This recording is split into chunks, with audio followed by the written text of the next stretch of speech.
bienvenue dans cette émission ici en Guinée et très content de vous avoir sur ce plateau. Merci, je suis très content aussi de vous avoir. Je vous remercie pour cette invitation. Alors, je le disais tout de suite, vous êtes aujourd'hui membre du Conseil national de la transition. Est-ce que vous pouvez nous donner un aperçu aujourd'hui sur la situation socio-politique de la Guinée et comment est-ce que le CNT contribue à apaiser la situation socio-politique de la Guinée? Très bien, merci. Parlant de la situation socio-politique de la Guinée, comme vous l'avez signalé ici depuis le 5 septembre, nous sommes dans la transition et aujourd'hui, comme vous le savez, il y a beaucoup de contradictions, mais c'est inhérent à la gestion d'un État. Et tout de même, il faut signaler que l'arrivée du CNRD à la tête du pays a suscité beaucoup d'espoir au sein de la population guinéenne.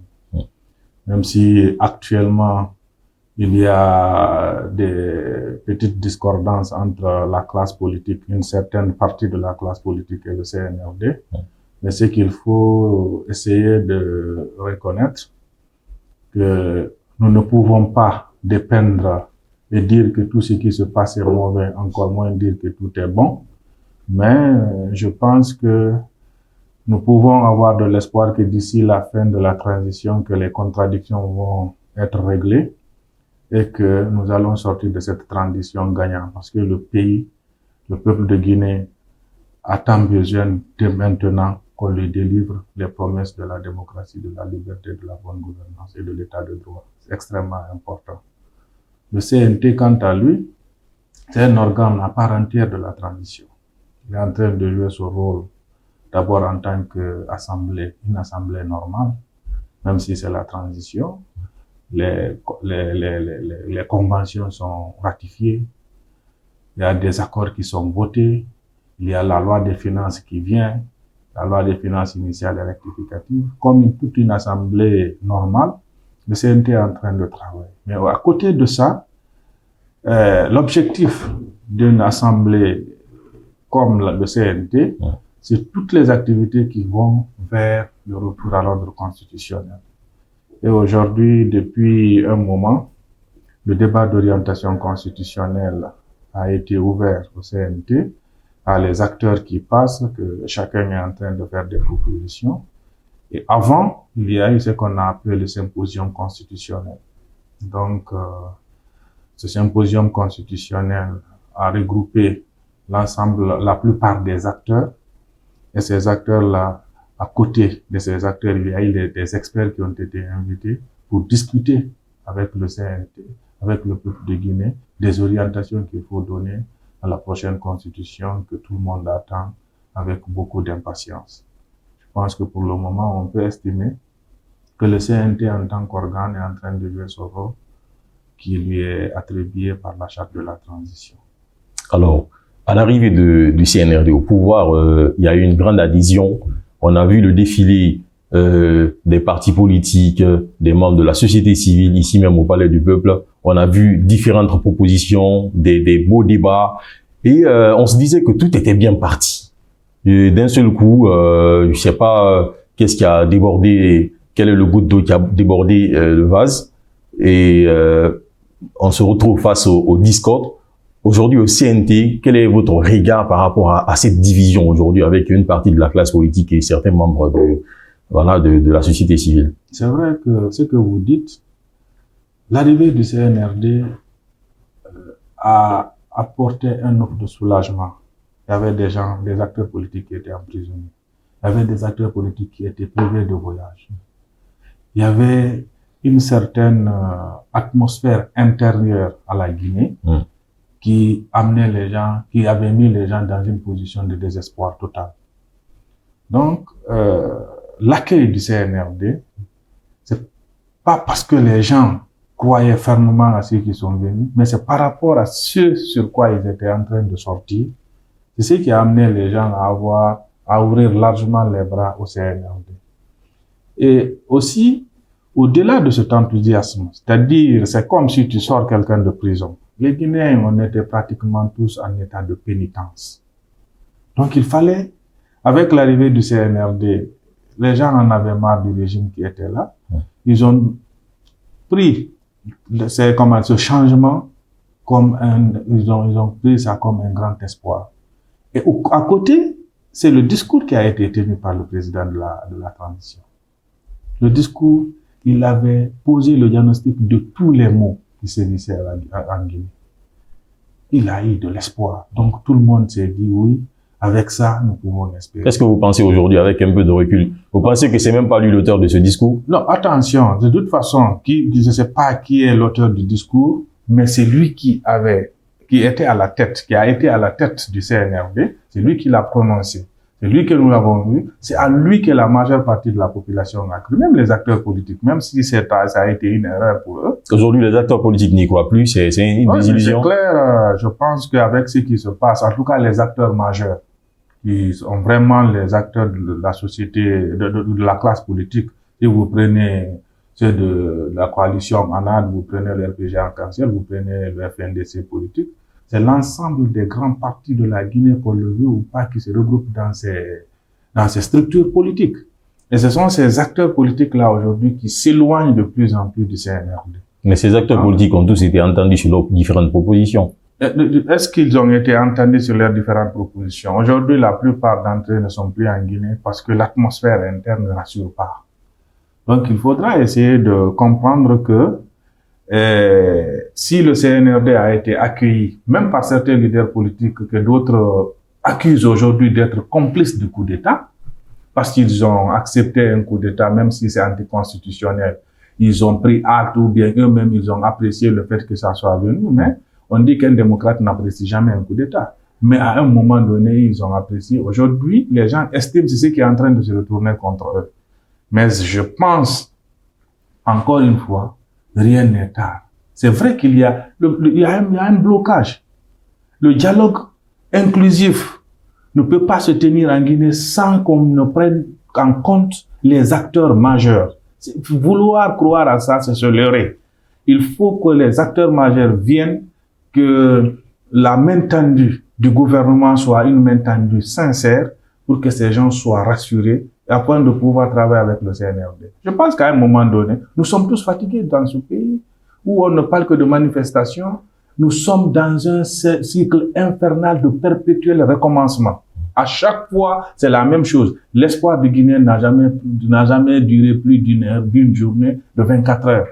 Dès après, nous voyons pratiquement, est-ce que c'est pas le Guinéen même, c'est pas lui-même qui a le problème. Mais au final même, celui qui en a marre de tout cela, c'est le Guinéen lambda. Le Guinéen. Parce que on se dit tout de suite, en fait, il n'y a pas d'espoir. Le Guinéen se dit qu'il n'y a pas d'espoir. Le gouvernement qui tend la main, qui essaie d'appeler au dialogue, la classe politique qui boude, qui dit non, on ne vient pas, parce que il y a des acteurs qui sont en affront avec la justice, il y en a qui sont entre guillemets persécutés peut-être, et le Guinéen se dit non mais franchement ils sont en train de nous blaguer là, parce que nous on attend qu'ils s'entendent, on attend qu'ils soient d'accord sur quelque chose pour que le peuple puisse souffler enfin. Mais la classe politique fait la tête, le pouvoir en place fait la tête, on comprend pas. Au final c'est le peuple qui paie. Je suis d'accord avec vous. Vous savez, je pense que l'éveil de conscience générale va beaucoup contribuer à ce que ce pays-là sorte de cette affaire. Je pense que jusqu'à présent, il y a une bonne partie du peuple qui ne comprend pas le politicien reste politicien. Son rôle, c'est de rechercher et exercer le pouvoir. Mais si par malheur, vous mettez des gens à la tête du pays qui ont que le souci d'exercer, ils ne vont jamais penser à vous. Il faut qu'il y ait une prise de conscience. C'est-à-dire, la prise de conscience, d'abord, c'est de se défaire du fibre communautariste. C'est-à-dire, il faut qu'enfin, que les gens comprennent, mieux vaut des gens qui sont conscients et compétents à la tête du pays que des gens qui appartiennent à ma communauté. Il faut rompre. Mais aujourd'hui, c'est pas ça le problème. Nous sommes dans une situation politique qui dépasse là. Non, si. Pourtant, c'est la base de tout. Parce que chacun de nous calcule communauté. Chacun de nous, à la base, tu peux discuter avec des gens parfois qui te font croire que eux, non, ils ne sont pas communautaristes, ils ne sont pas ethnocentristes, mais à la fin, vous échangez au fur et à mesure que tu évolues avec les gens, chacun se rétracte vers finalement sa communauté. C'est la faute à qui? Bon, je pense que c'est la faute à tout le monde. Mais principalement, la façon dont la classe politique a évolué ces dernières années. C'est la faute donc à la classe politique? Non, pas à la classe politique, c'est la faute à l'État. C'est la faute à l'État, pas à la classe politique. Moi, si je suis élu en tant que président de la République, je dois traiter l'ensemble des Guinéens sur le même pied d'égalité. Vous ne pouvez pas accuser toute la classe politique à cause de l'erreur d'un parti politique qui a exercé le pouvoir. C'est toujours d'un parti politique que vous parlez. Un parti politique qui a exercé le pouvoir, ça veut dire que ce sont les politiques. Si aujourd'hui les partis politiques qui ne parti politique, parce que si je suis élu, je n'appartiens normalement plus à un parti. Oui, mais vous avez fait partie, vous avez été membre d'un parti politique. Je dis, quand je suis élu, une fois que je suis élu, c'est-à-dire la recherche du pouvoir et son exercice doit être quelque chose de totalement nuancé. Ouais, mais si l'autre camp en face... Non, c'est ce que je suis en train de vous dire. Le problème que nous avons, c'est le fait de ne pas nuancer la recherche et l'exercice du pouvoir. Une fois que je suis élu, que vous ayez voté pour moi ou pas, je ne dois pas vous tenir rigueur par rapport à ça. Il faut que je me comporte comme un homme d'État. Tout le peuple, c'est mon peuple. Dans un État, dans une famille, même la cellule la plus petite de la famille, il y aura toujours des contradictions. Mais il faut se dépasser pour ne pas prendre des simples contradictions pour les transformer en des problèmes de conflit interne. D'accord. Aujourd'hui, vous êtes membre du CNT, oui. Mais vous êtes d'abord membre d'un parti politique, même si c'est parce que vous représentez au CNT. Et quel est votre regard aujourd'hui en tant que membre du CNT de tout ce qui se passe comme crispation politique? Quel est, avec un peu de recul, en tant que ancien membre pour le moment de l'UFDG, quel est le regard que vous pouvez apporter comme solution à tout cela? Non, pour moi, il faut, comme ça a été toujours demandé, un dialogue inclusif. Il faut que les responsables du pays actuellement, au plus haut niveau, je veux faire allusion au président du CNRD, de prendre le courage de rencontrer les acteurs majeurs. Le Premier ministre le fait? Non, le Premier ministre est membre du gouvernement. Le conflit, c'est entre le gouvernement et les acteurs politiques. Le Premier ministre ne peut pas conduire normalement un dialogue où il est à la fois parti et juge. C'est pas possible. C'est pour cela, quand les gens parfois vous disent, nous voulons l'intervention de la CEDEAO ou un acteur neutre, c'est tout à fait normal. Nous avons des conflits entre le gouvernement et la classe politique. C'est les deux qui sont en contradiction, c'est eux qui doivent être rapprochés. Donc, entre Guinéens, on peut jamais se comprendre, en fait. Non, c'est pas le fait de... Non, je pense qu'il y a eu un dialogue tout dernièrement avec les religieux.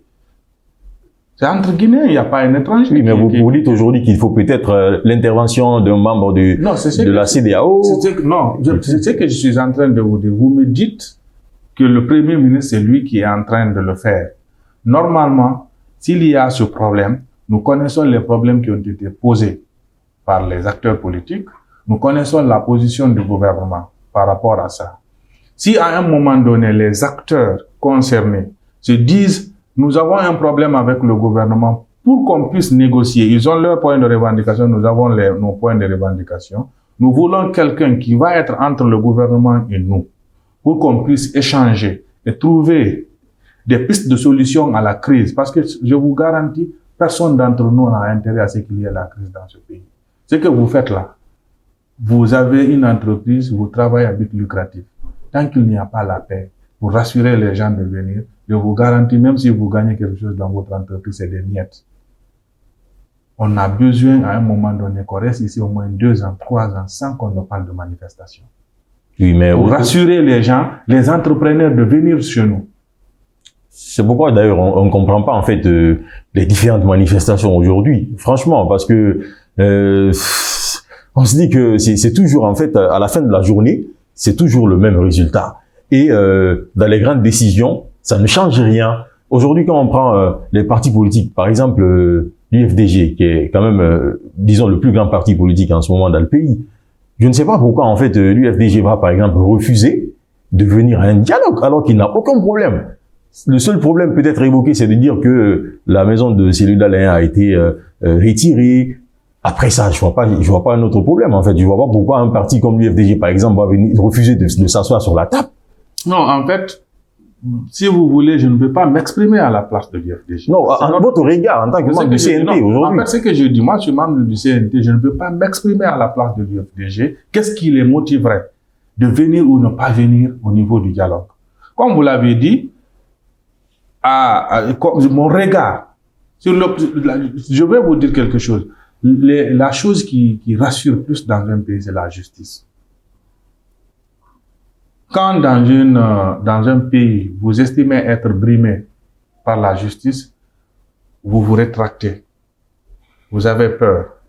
Parce que ce qui est plus dangereux dans un État, c'est si tu es brimé, quand tu vas vers la justice, tu sais d'avance que tu ne peux pas avoir raison. C'est-à-dire, c'est à eux comme ils l'ont dit, la boussole de la transition. La justice sera la boussole désormais pour guider tous les citoyens. Si c'était rassurant, je vous garantis, personne ne serait en exil. Personne ne serait, arbitrairement en prison s'il y avait vraiment la justice. Parce que si la justice tranche par rapport à un dossier, aujourd'hui, si vous prenez le cas des acteurs sociaux qui sont en prison, certains qui viennent d'être libérés, mais c'est en flagrante contradiction des dispositions de nos lois et de nos règles. Donc le CNRD a échoué dans la boussole de la transition. La boussole de la transition, aujourd'hui, nous pouvons... C'est un échec. C'est discutable. On ne peut pas dire que c'est un échec, mais c'est discutable. Pourquoi? Aujourd'hui, c'est la négociation des religieux qui fait sortir des gens qui ont été accusés de telle ou telle chose. Pourquoi pas la justice? Ouais, parce que peut-être on s'est dit à le faisant, parce que ils ont brandi, la classe politique et la société civile a brandi cela comme je vais dire comment je vais dire ça, ils ont brandi cela comme condition pour aller à la table de négociation. Ça fait partie des conditions. Parce que pour eux, les gens ont été emprisonnés à tort, pour eux.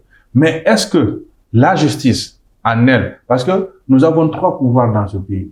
Ces 3 pouvoirs-là c'est pour ne pas dire carrément indépendant, mais c'est interdépendant. Naturellement, la justice, on dit que la justice doit être indépendante. Du moment, même si c'est un politique qui a arrêté quelqu'un à tort, pour le mettre à la disposition de la justice, une fois que tu franchis la porte de la maison centrale, tu n'es plus au compte de l'exécutif, tu n'es plus au compte du pouvoir, tu es au compte de la justice. Ce qui se passe là-bas, c'est seule la justice qui peut décider de faire sortir quelqu'un de la prison. Quelles que soient les conditions pour lesquelles tu as été emprisonné. Mais est-ce que les gens le comprennent? Une fois que tu franchis les portes de la maison centrale, tu n'es plus à la disposition d'un politique, tu es à la disposition de la justice. À un moment donné, pourquoi la justice n'était pas capable de dire non aux politiques, non à l'exécutif? Parce qu'on dit qu'ils sont indépendants. Les rôles sont bien situés là. Si c'est la politique qui m'arrête pour injustement, dès qu'on m'amène en prison, la justice doit se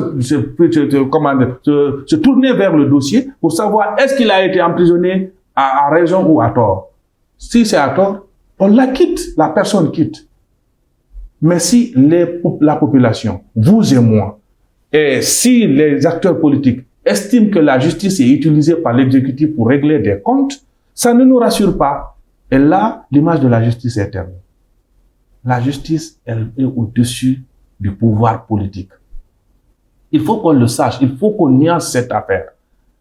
La justice est au-dessus du pouvoir politique. Donc, si ça c'est clair, et que la justice sait aujourd'hui, voilà les limites de l'exécutif, voilà le départ pour moi en tant que justice, c'est aussi simple que ça. En termes clairs, la justice est manipulée par l'exécutif aujourd'hui. On peut pas dire on peut estimer aujourd'hui avec toutes les décisions qui sont en train d'être prises, il y a une certaine inféodation. Mais c'est pas le regard de plusieurs observateurs. Il y a plusieurs personnes qui pensent aujourd'hui que la justice fait un travail formidable. Car on sait on sait tous que la Guinée a été piétinée, en fait, économiquement. On sait que beaucoup d'argent a été détourné en Guinée. Et je veux parler de la CRIEF, bien sûr. La CRIEF a, par exemple, en sortant du carcan politique, si nous revenons sur d'autres acteurs qui sont en prison, on sait tous que plusieurs personnes étaient accusées ici de détournement, même si on n'avait pas les preuves, et qu'il y a un pouvoir qui vienne, voilà quoi, mettre ces dossiers sur la table et dire à tout un chacun de rendre compte de sa gestion. Je pense que ça a été quand même quelque chose à féliciter. La justice n'agit pas sur la base de des impressions. Attention.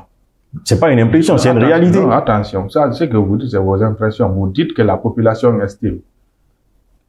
Pas que la population, ça c'est le discours public aujourd'hui. Quelle est l'institution qui doit rassurer? Encore une fois, c'est la justice qui doit rassurer. C'est la justice qui doit rassurer. Moi, j'ai des préjugés. J'ai du doute par rapport à M. Bambo. Je dis que M. Bambo a volé. Ce n'est pas pour autant, c'est pas mon impression là. C'est pas ma façon de penser là qui fait de vous un voleur. C'est les preuves. La justice, vous êtes à la disposition de la justice aujourd'hui. Ils sont à la disposition de la justice. La justice n'a qu'à démontrer réellement que les faits qui donnent ton réponse à ces gens-là sont avérés. À travers quoi? Oui, à travers des pièces justice. À travers de façon justice. Je pense que c'est un processus quand même. Non, c'est un processus, mais pour le moment, si des gens sont emprisonnés, au-delà du délai légal, comment dirais-je, de l'arrestation provisoire, je sais pas, il y a un terme qu'ils ont les juristes. Si cela dépasse, dis donc, on ne peut pas maintenir les gens en prison. D'accord. Je vois que vous avez un regard carrément négatif par rapport à la justice guinéenne aujourd'hui. Non, ce n'est pas un regard négatif. Je ne fais que parler des faits. Aujourd'hui, on estime, de façon générale, on estime qu'il y a des gens qui ont été arrêtés, qui ont dépassé les délais légaux de détention préventive. La détention préventive a des délais. Si on va jusqu'à dépasser ce délai, les gens, on n'a pas, toutes les preuves n'ont pas été établies pour que les gens puissent être acquittés ou condamnés. Je pense que c'est une erreur que vous et moi nous constatons. Nous ne faisons que dire c'est-à-dire c'est le fait qui est là, c'est ce que nous sommes en train de décrire. Vous dites qu'il n'est pas encore trop tard. Il n'est pas encore trop tard. Aujourd'hui, qu'est-ce que le CNT fait pour nous sortir de cette situation? Non, le CNT est en train de faire son travail. Le rôle du CNT pendant cette transition, c'est l'élaboration des textes, c'est l'élaboration d'abord de la Constitution, l'élaboration des textes réglementaires afin qu'on retourne à un état normal. Avec cette allure, vous pensez que tout le monde va adhérer à cette Constitution? Non, je pense qu'il y a l'adhésion de la Constitution, nous pouvons dire qu'elles vont adhérer ou pas, c'est à l'issue à l'issue du référendum. Si aujourd'hui les acteurs majeurs, non, il y a des risques. Je vous garantis qu'il y a des risques. Si nous estimons aujourd'hui que les acteurs qui regroupent au moins 60-70% de la population ne participent pas au dialogue, ils sont à couteau tiré contre l'État. Et aujourd'hui, nous voyons des partis politiques qui sont pro et contre un régime de transition, c'est qu'il y a des inquiétudes qui sont là. Est-ce que vous avez un message pour la population guinéenne, pour les partis politiques et pour la communauté internationale? Pour moi, nous avons tous intérêt à ce qu'il y ait la paix dans ce pays. Nous n'avons pas intérêt que les acteurs ne se comprennent pas. À la fin de la journée, comme vous l'avez dit, c'est le peuple qui va subir. Vous dites quoi aux partis politiques et aux forces vives? Les forces vives qui sont là, je pense que tout ce qu'ils doivent faire, c'est encore d'accepter, d'explorer toutes les pistes pour qu'ils puissent avoir le dialogue. Mais je me tourne plutôt vers les autorités publiques. C'est à elles de tout faciliter. C'est à elles de rassurer l'ensemble des acteurs. Si les gens pensent que je peux pas m'asseoir avec Bambo autour de la même table pour échanger, que rien ne les empêche de rencontrer Bambo et puis rencontrer l'autre. Échanger avec eux, c'est-à-dire, nous sommes tous des enfants de ce pays. C'est lui qui est à la tête de l'État. On dit souvent, c'est lui qui est devant, c'est celui qui est là, c'est celui qui est plus visible. Quand tu as la charge d'un chef de l'État, c'est à toi de traiter tous les enfants du pays de la même façon. Il n'y a pas de discours de division. Il n'y a pas quelqu'un, quand tu es chef de l'État, tu décides de beaucoup de choses. Et aujourd'hui, on parle de votre regard de façon générale sur cette transition. Oui. Dans d'autres domaines, il y a du positif. Bien sûr, on ne peut pas nier qu'aujourd'hui, qu'ils sont en train de faire beaucoup d'efforts dans le cadre des infrastructures. Ça, on ne peut pas le nier. Nier cela, c'est de la mauvaise foi. Donc, ce qu'ils sont en train de faire aujourd'hui, dans un régime de transition, on peut estimer que un régime normal aurait pu mieux faire. Mais, malgré tout ça, la chose sur laquelle nous attendions plus le CNRD, c'est d'aller vers tout ce qui va dans le sens du retour à l'ordre constitutionnel.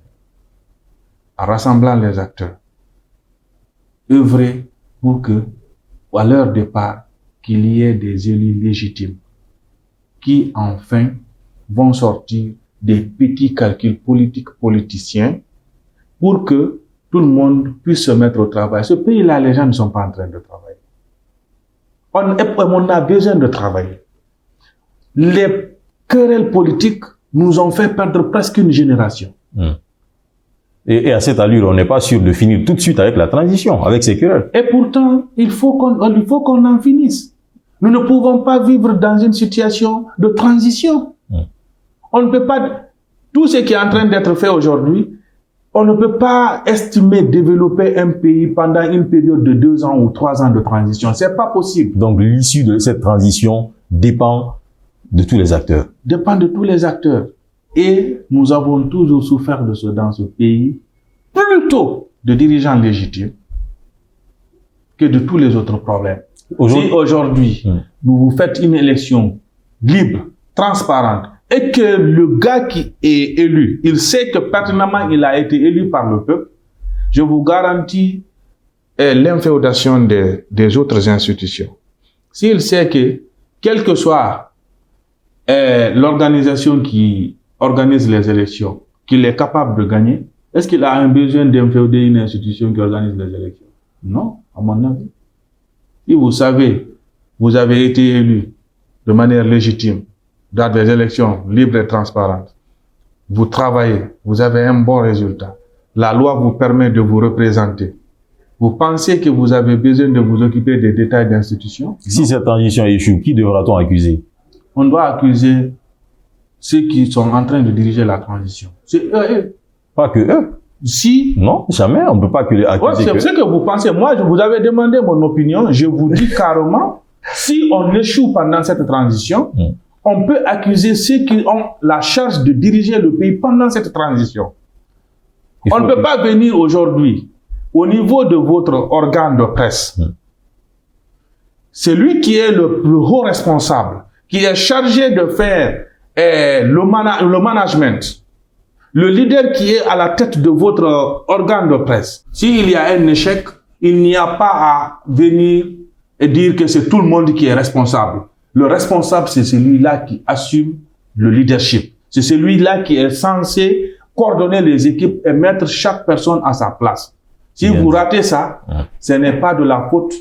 La faute ne peut pas incomber à tout le monde. C'est une erreur. C'est une analyse erronée à mon avis. C'est que votre avis est de toutes les façons. À mon avis, je pense que dire que nous avons échoué, c'est pour tout le monde. Parfois, quelle que soit la tête qui est là, si elle travaille bien, ça va se répercuter sur son équipe.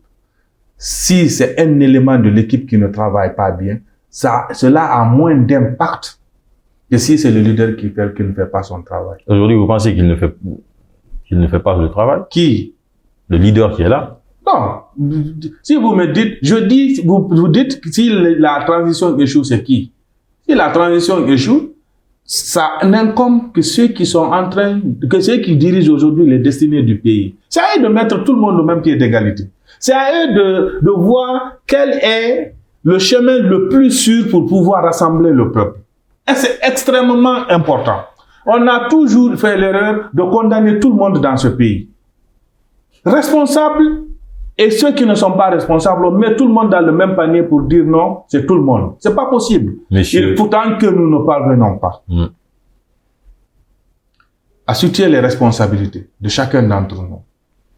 Dans votre compartiment, vous ne faites pas votre travail, qu'on sache que c'est vous qui n'avez pas fait votre travail. Monsieur Mamadou Fadia Baldé, membre du CNT, c'était un honneur de vous avoir et un plaisir dans cette émission. Merci d'avoir accepté notre invitation. Merci à tout le monde. Merci pour cette interview. Je pense que nous prions pour le pays.